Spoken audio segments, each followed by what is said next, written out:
اعوذ باللہ من الشیطان الرجیم بسم اللہ الرحمن الرحیم شہر رمضان الذی انزل فیہ القرآن۔ محترم ناظرین السلام علیکم ورحمۃ اللہ وبرکاتہ۔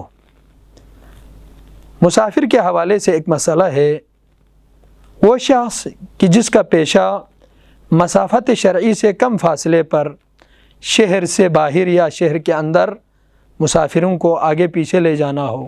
مثلا ایک ٹیکسی ڈرائیور ہے، وہ ہمیشہ اس کا کام یہ ہے کہ شہر کے اندر یا شہر سے باہر زیادہ سے زیادہ 10 کلومیٹر 15 کلومیٹر کے اندر وہ مسافروں کو آگے پیچھے لے جاتا ہے۔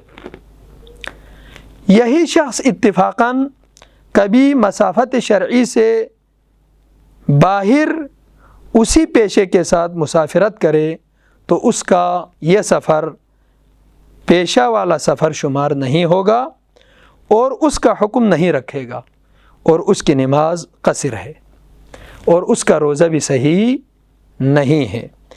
مگر یہ شخص قصد کرے کہ میں ایک طویل مدت تک شرعی مسافت سے زیادہ کے لیے اس پیشے کو جاری رکھے گا، اس صورت میں پہلی مسافرت میں ہی پیشہ والا سفر ہونے والا حکم اس پر جاری ہوگا اور اس کی نماز پوری ہوگی اور وہ اس سفر میں روزہ بھی رکھیں گے۔